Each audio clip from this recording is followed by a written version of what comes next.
Hi guys, Miss Ruelas here. Let's go over function compositions. So first of all, what is the function composition? The simplest way to go about function composition and how to compose functions is first of all understanding what it means, right? So function composition, the definition or the student-friendly definition is just applying one function to the results of another function, okay? So in this case, we have this little diagram that I drew for you guys. We're gonna take a value inside of this tiny box. We're going to take this value, put it into the function f, and then from this function f, whatever we get in this, this output, we're gonna input it into our function g, and then we're gonna get another output, which will ultimately be the answer. Okay, so again, very simply put, it's just the result of f of x, or just your function f, is sent through your function g.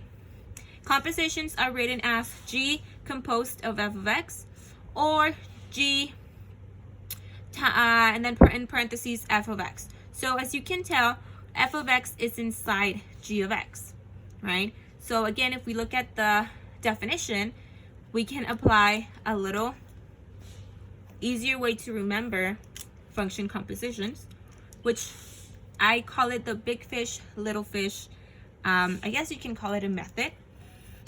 We know that we have to apply one function to the results of another function in order to do function composition, right? So if my composition is written as f of x inside of g of x, I'm going to consider the f of x a little fish that's going to go inside the big fish. Okay? So whenever you see a function written as g composed of f of x, or f of x inside in parentheses of g of x, just think big fish, little fish.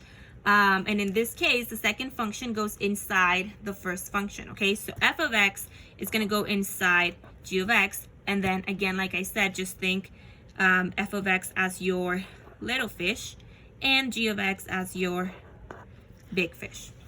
So the little fish goes inside the big fish, okay?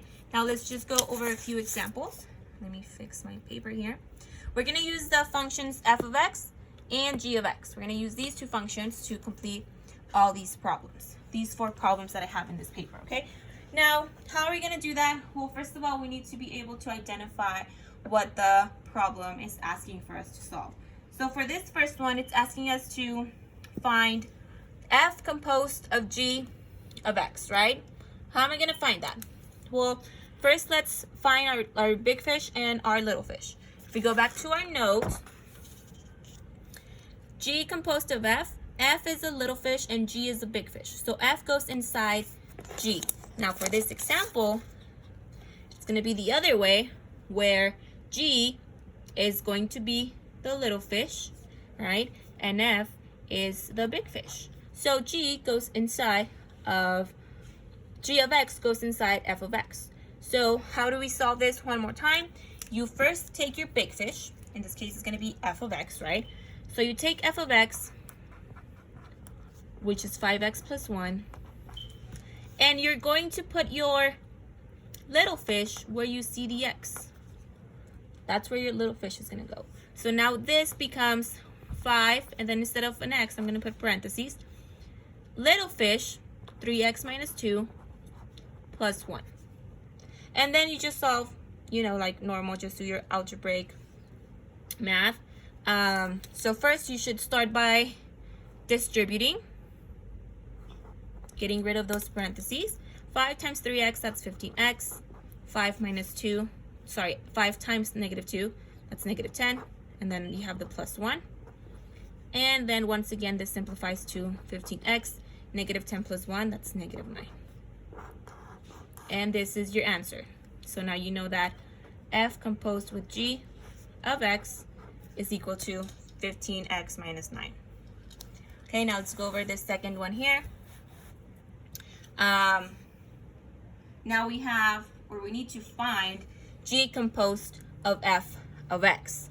So how am I going to find this? Well, again, we need to first find our big fish, little fish, right? So our little fish is f, and our big fish is g.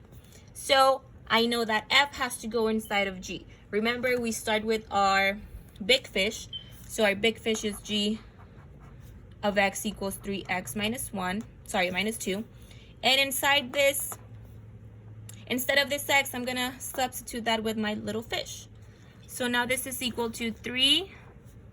And then I'm going to put parentheses for my x. In this case, it's my little fish, which is 5x plus 1. And then don't forget your minus 2 at the end. Equals 3 times 5x, that's 15x. 3 times 1, that's plus 3. And then don't forget your minus 2. And just simplify to 15x. 3 minus 2, that's positive 1. And this is your answer. So, g composed of f of x equals 15x plus 1. Okay, 2 more problems. Now let's find f composed g of 2. So now it's a little bit different because now we don't have an x. We have an actual value for x. We have a 2, right? So how am I going to take care of this 2? Well, I feel like the easiest way is to take first your composition. So first we need to find what f composed of g is. Okay, so again, identify your little fish and your big fish. So start with your big fish, f of x, which is 5x plus 1. Put your little fish inside of that.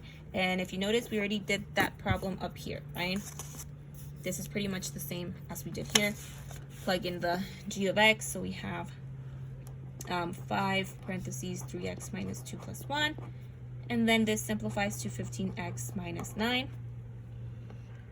Now that we have our composition, I can bring this 2 and evaluate this expression at 2. So wherever you see an x, you're going to put a 2, right? So this becomes 15 times 2, which is 30. And 30 minus 9, it's 21. And that's your answer. Now let's do this last problem. Excuse me. Now this one looks a little bit different. We have parentheses where we have g of 1 is inside the f, right? So in this case, our little fish is g, and again, our big fish is f. But now we have to take care of the little fish first. So how am I going to take care of the little fish at -1? Well, we know that the little fish is g of x, which is 3x minus 2. And I have to evaluate it at -1, right? So this is gonna turn or become 3 times -1 minus 2 equals, and then just do your normal math. 3 times -1, that's -3. And -3 minus 2, that's -5. So this is g of -1. Now I'm going to apply this -5 to my big fish, right? Because if I take this and I substitute my g of -1, then this becomes f of -5, right? So now I'm going to take my f of x, which is 5x plus 1, and I'm going to substitute this x with a -5. So this becomes 5 times -5 plus 1. 5 times -5, that's -25. And -25 plus 1 is -24. And this is your, this is your solution, -24.